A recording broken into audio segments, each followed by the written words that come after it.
Hi అండి. నమస్తే. ఈరోజు మన కిచెన్‌లో మటన్ గ్రేవీ కర్రీని చాలా సింపుల్‌గా, తక్కువ టైంలో టేస్టీగా ఎలా ప్రిపేర్ చేసుకోవాలో ఈ వీడియోలో మీకు చూపిస్తాను.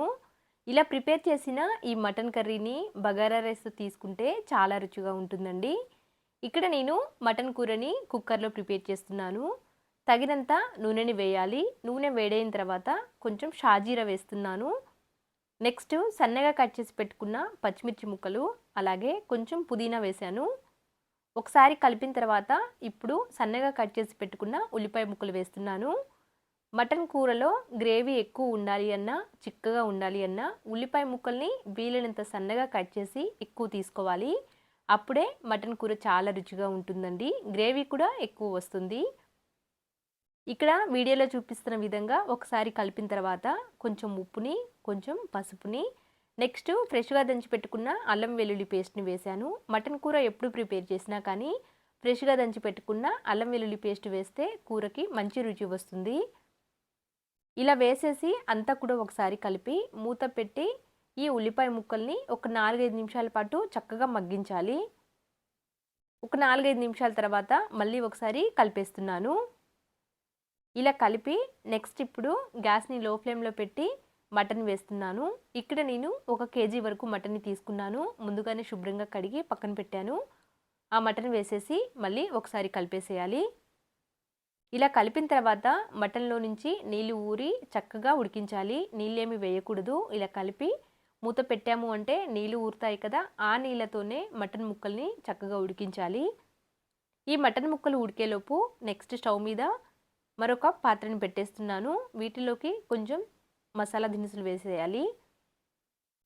అలాగే కొన్ని కొబ్బరి ముక్కలు కూడా వేశాను. ఎండు కొబ్బరిని ముక్కలుగా కట్ చేసి వేశాను. వీటిని ఎక్కడ కూడా మాడకుండా నిదానంగా ఒక్క 2 నిమిషాల పాటు చక్కగా వేయించుకోవాలి. ఇలా కాస్త వేగిన తర్వాత లాస్ట్‌లో కొంచెం గసగసాలు వేశాను.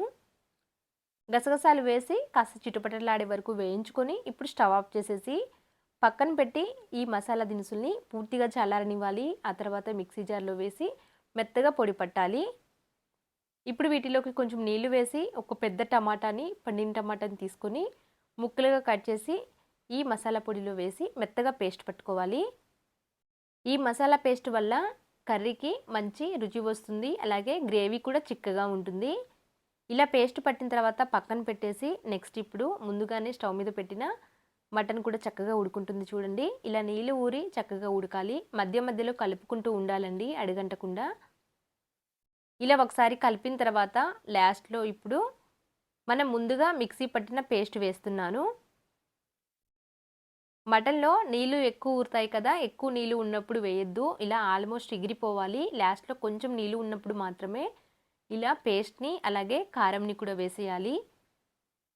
ఇలా వేసేసి అంతా కూడా కలిపి వెంటనే నీళ్లు వేయకుండా ఒక 5, 6 నిమిషాల పాటు మీడియం టు హై ఫ్లేమ్‌లో పెట్టి కలుపుకుంటూ ఈ మసాలా పేస్టు అలాగే కారం కూడా ముక్కలకి పట్టే విధంగా ఒక 5, 6 నిమిషాల పాటు ఉడికించాలి. అడుగంటకుండా మధ్య మధ్యలో కలుపుకుంటూ ఉడికించాలి. ఇలా ఉడికించటం వల్ల మటన్ ముక్కలు చప్పగా లేకుండా చాలా రుచిగా ఉంటాయండి. నెక్స్ట్ ఇప్పుడు చూడండి కొద్దిసేపు ఉడికించిన తర్వాత గ్రేవీకి తగినంత వాటర్‌ని వేయాలి. అలాగే మటన్‌లోని ముదురుతనం పట్టి నీళ్ళు కొంచెం ఎక్కువ తక్కువ వేసుకోవచ్చు. ఇలా నీళ్లు వేసి కుక్కర్ మూతని విజిల్‌ని పెట్టేసి మీడియం ఫ్లేమ్‌లో 4, 5 విజిల్స్ వచ్చే వరకు ఉడికించాలి. మటన్ ముదురుగా ఉన్నట్లయితే మరో 2 విజిల్స్ ఎక్కువనే రావాలి. ఇక్కడ నేను మీడియం ఫ్లేమ్‌లో 5 విజిల్స్ వచ్చిన తర్వాత స్టవ్ ఆఫ్ చేసేసి దించేస్తున్నాను. ఆవిరంతా పోయిన తర్వాత ఇక్కడ మీకు చూపిస్తున్నాను చూడండి. మటన్ ఆల్మోస్ట్ చక్కగా ఉడికిపోయింది. అందుకని చెప్పేసి ఇక్కడ నేను గరం మసాలాని అలాగే సన్నగా కట్ చేసి పెట్టుకున్న కొత్తిమీరను కూడా వేసేయాలి. ఒకసారి చెక్ చేసి అవసరమైతే సరిగా ఉడకనట్లు అనిపించింది అంటే మళ్ళీ కుక్కర్ మూతని విజిల్‌ని పెట్టేసి స్టవ్ మీద ఉంచి మరో 2 విజిల్స్ వచ్చే వరకు ఉడికించాలి.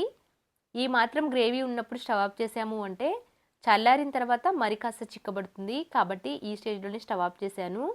ఒకవేళ మీకు మరీ దగ్గరగా కావాలి అన్నా కానీ మూత పెట్టకుండా మరో 5, 6 నిమిషాల పాటు హై ఫ్లేమ్‌లో ఉడికించాము అంటే సరిపోతుంది.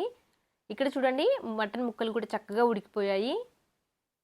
చూశారు కదండీ మటన్ గ్రేవీ ఎంత బాగా ప్రిపేర్ అయిందో. ఈ ప్రాసెస్‌తో ఎవరు ప్రిపేర్ చేసినా కానీ ఈవెన్ ఫస్ట్ టైం తయారు చేసే వాళ్ళైనా కానీ ఇలా ఒకసారి ట్రై చేయండి. చాలా రుచిగా ఉంటుంది. చాలా సింపుల్గా తక్కువ టైంలో ఎంతో టేస్టీగా ఉండే మటన్ కర్రీ ప్రిపేర్ అయింది. అంతే అండి. Thank you for watching.